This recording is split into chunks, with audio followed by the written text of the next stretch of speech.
Hey, what's up everybody, Unrested here. I have a show called Osoroshi Saturday that is full of scary urban legends from Japan. If you like what you hear here today, you might want to listen to that show after this. This little story is pretty much a simple tale with a title called The Torso.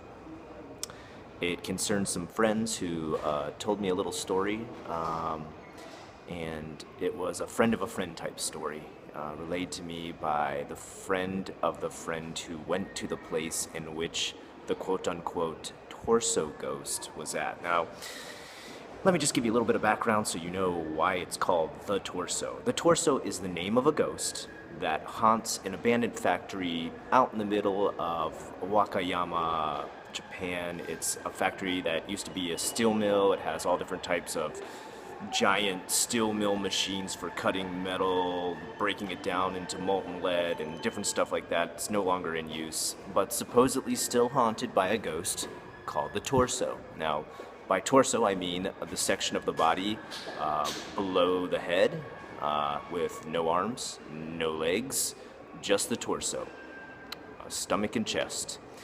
And that's supposedly what this ghost looks like. It's just a floating torso. And apparently it haunts this abandoned factory because it is the remnants of a man who was grinded down by a sort of gear slash buzzsaw type machine that cut metal apart. Apparently some part of his clothing was pulled in by it, the rest of his body was minced in between it, and his unfortunate predicament left him with no head, arms, or legs. Obviously not a survivor. Died inside the factory. No sort of need to call an ambulance, only the meat wagon. So, after this happened, ever since then, the factory was closed down for all different types of safety measures that had been violated, and things that hadn't been secured, and saws and gears that just stuck out and could easily pull at loose clothing, hair, whatever. And that's where this sort of ghostly factory got its name. It's haunted place in history, and is published in a book called Japan's Haunted Places. It's pretty much a rough translation, Japan's Haunted Places. These friends of the friends found it listed in there, and so they decided they were going to go ahead and check it out. And apparently they went, 3 of them, and not all of them returned because they themselves suffered a horrible accident. Apparently when they went, they got inside, and as soon as they started to explore, the entrance in which they came into was a section where metal was dropped down through a grate, and the grate could easily open and close, and they didn't even know that. And as soon as they walked in, one of them fell down there, and right away they fell into a pit where it was pretty much a conveyor belt full of all different types of like grinding spike-like instruments that would be used to chop metal up into like little swirly little pieces of spiral metal. And the first guy, right away his legs were mangled by that. They decided right away that they were going to leave at that moment, but unfortunately they found it took 3 of them to open the giant doors to this thing, because it was a big metal enclosement. And now that one of them was injured and on the ground, they could no longer open the door. And unfortunately for them, this meant they had to find another way out and had to go deeper into the factory, and they are struggling to get through this thing, walking around. And right away, they find another door that they can easily lift open, climb through, and they're pretty sure that it's going to let them out the other side. And when they do that, they lift up the top of the door.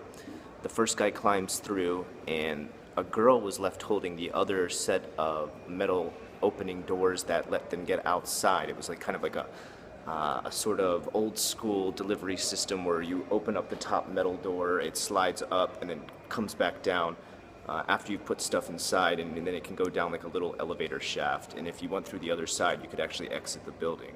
You obviously don't go down the elevator shaft, you just exit clean through.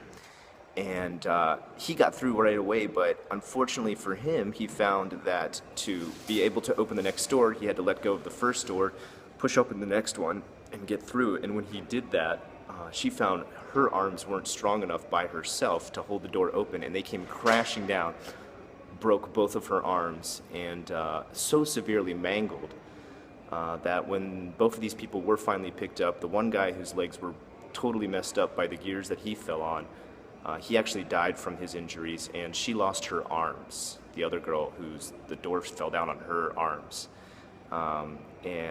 She recovered in the hospital, but she no longer had arms. She was going to have prosthetics at that point.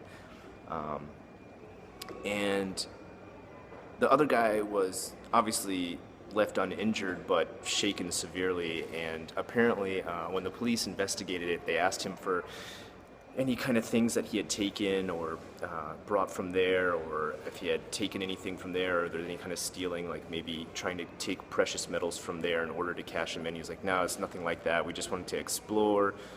He even showed them that he had like a picture they had taken before they had gone in, because he said every time they did some urban exploration, they would take a picture. And he said the creepiest thing about the whole story was this picture, because in it, when he looked at the picture after they had had all these tragedies happen and he had escaped it, there were shadows cast off of each of his friends. And the shadows from his first friend, he could see that even though they were long, elongated shadows that went across the ground, his first friend was missing the legs in the shadow, and his second friend was missing the arms in the shadow.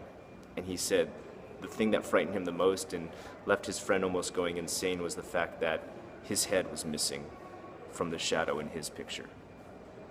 And that is the story of the torso.